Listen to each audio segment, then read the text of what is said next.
So heat capacity, which is represented by capital C, is defined as amount of heat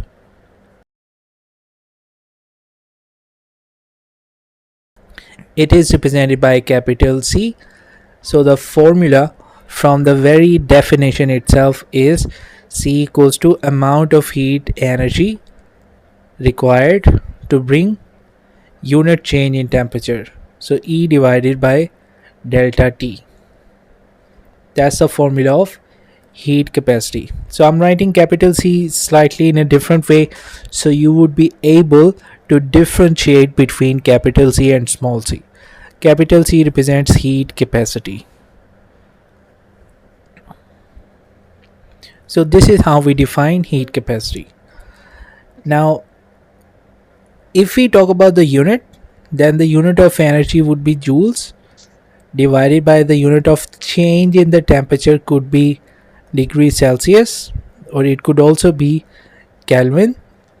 So we can write it as joules per degree Celsius or joules per Kelvin. It's just the same thing. The liquid A has mass, let's say 5 kg. The liquid B has mass, let's say 8 kilograms. Both of them are at the same temperature, 10 and 10. I need to bring a unit change in the temperature of these substances. So I need to increase their temperature from 10 to 11. Which one of these two will require more heat energy? Absolutely B, because it has more mass, so more molecules would need more energy, and all the molecules would absorb the energy, and then eventually the temperature would be changed. So the heat capacity, I'll write it this way, heat capacity of B is greater than heat capacity of A. So more the mass of the same substance, the more the heat capacity, if everything else remains constant. So specific heat capacity, pretty much the same definition. The only difference is that in the definition of heat capacity, you can add just one phrase, per unit mass also. Everything else remains the same. According to the definition, if we plan to write down the formula, then the very definition itself gives us the formula. Energy required means E. Everything that reads with per unit, that goes in the denominator. So M in the denominator and delta T in the denominator. So this is the expression for specific heat capacity. And what is the difference? You can see in the first one you don't have divide by mass, in the second one you do have divide by mass. What about the unit? So if we talk about the unit, energy would be in joules, mass would be in kilograms, delta T can be in degrees Celsius, or it can also be in Kelvin. So the unit could either be joules per kilogram per degree Celsius or joules per kilogram per Kelvin. It could either be one of those. Now next question is, Okay. is there any mathematical relation between these two? Can we write specific heat capacity in terms of heat capacity, or heat capacity in terms of specific heat capacity? Is there a mathematical expression that relates small c and capital C? The answer is yes, there is. So if you talk about, if you take a look at the very same expression, and I consider only this part, E divided by delta T, it represents heat capacity. So instead of E divided by delta T, I can replace these two Instead of E divided by delta T, I can simply write heat capacity divided by this mass as it is. So lo and behold, this is the expression that relates specific heat capacity and heat capacity, which says specific heat capacity is equal to heat capacity per unit mass. One very important property about uh, specific heat capacity is that specific heat capacity is a material property, which are just the extension of this statement. So we have said this thing: specific heat capacity is a material property. Okay, so the thing is, any quantity that depends on the material of a substance, not on the dimensions. It depends on the material of a substance. So for example, the textbook example is density. Density of water is, for example, 1000 kilograms per cubic meter. Now this is the density of the water. We don't say this is the density of 1 liter of water, or this is the density of 1 kilogram of water, this is the density of 5000 kilograms of water. This is the density of water, and no matter what the amount of water is, the density of water will remain same. Likewise, no matter what the amount of the substance is, the specific heat capacity of that material would remain same. So for example, if we have one, let's say, iron bar, and then we have another iron bar which is much bigger in size than the previous one. So if we compare these two, now this is the most important thing. If we compare these two, the heat capacity of the second iron bar is greater than the heat capacity of the first iron bar A. How do we know? I mean, we discussed this thing over here. If we have more mass, it means more energy would be needed.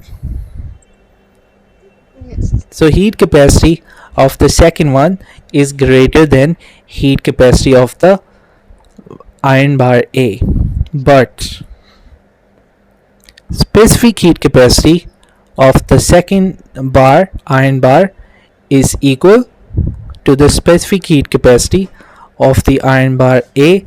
The reason being, the reason is in two words: they are made up of same material, and that material being iron.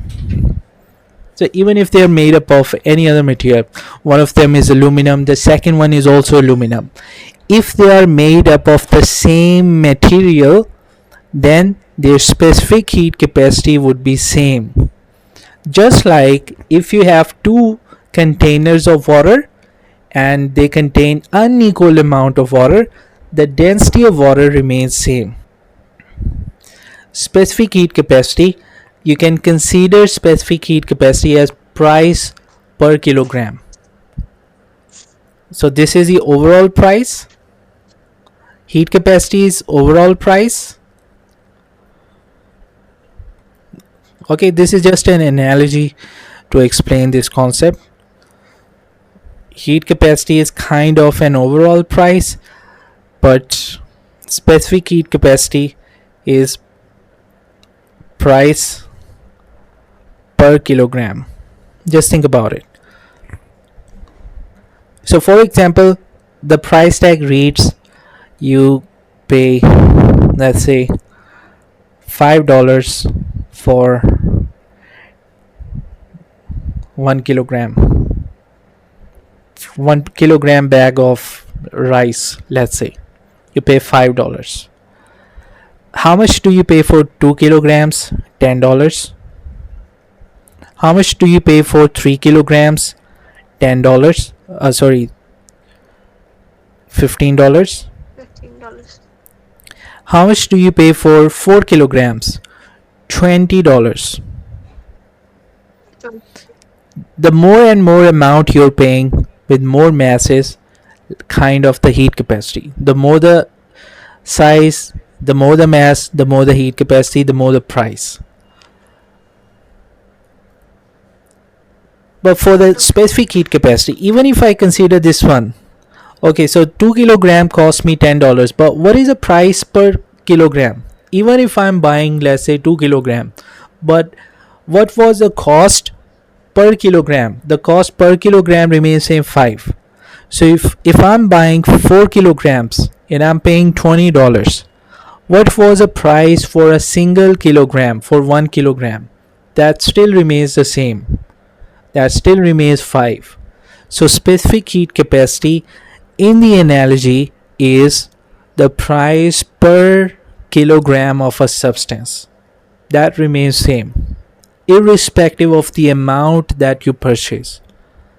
Heat capacity, on the other hand, is simply the price you pay, the final price you pay, the total price you pay.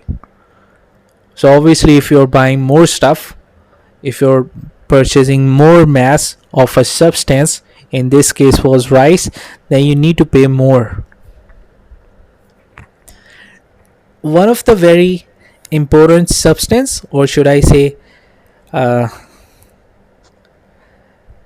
yeah, one of a very important substance that has a very high specific heat capacity, SHC, substance or a liquid that has very high specific heat capacity is water, which is roughly around, you don't have to memorize it, but it's something around 4000 4200 kilojoules per kilogram per degree Celsius. That's very high specific heat capacity. Now, what does that number mean? 4200 joules per kilogram per degree Celsius. What does that number mean? This number means this thing. So, if you have water in a container, and let's keep it simple, you have 1 kilogram of water, and that is at a temperature of 10.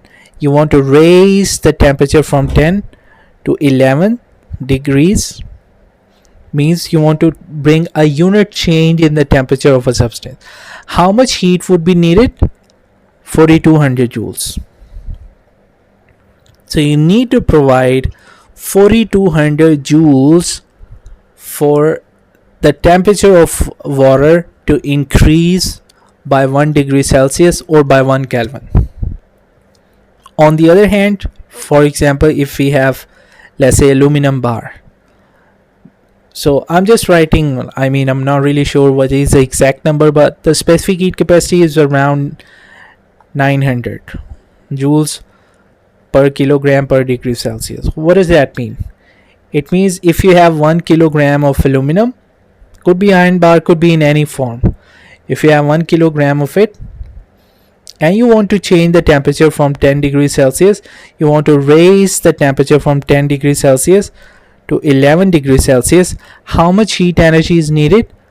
Merely 900. 900 joules. Yes, 900 joules.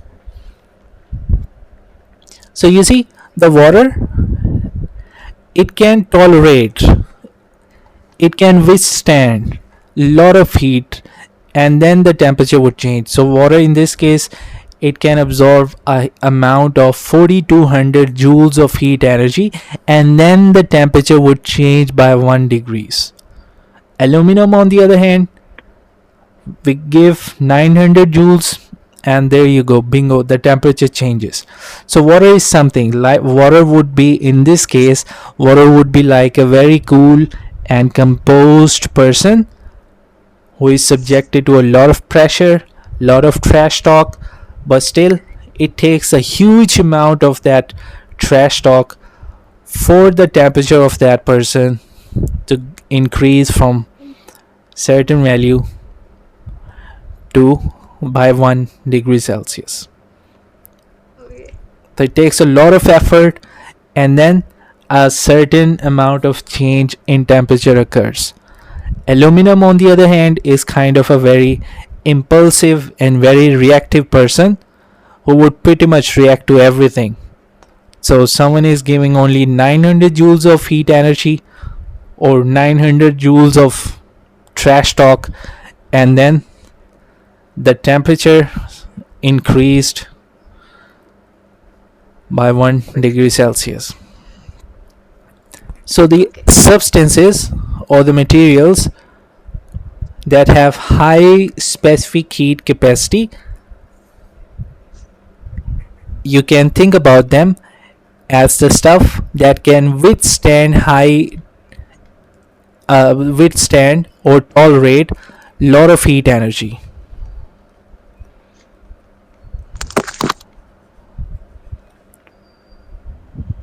So it can tolerate a lot of heat energy, and then the temperature would change. And this is precisely the reason we use water as a cooling agent in the automobiles. Okay.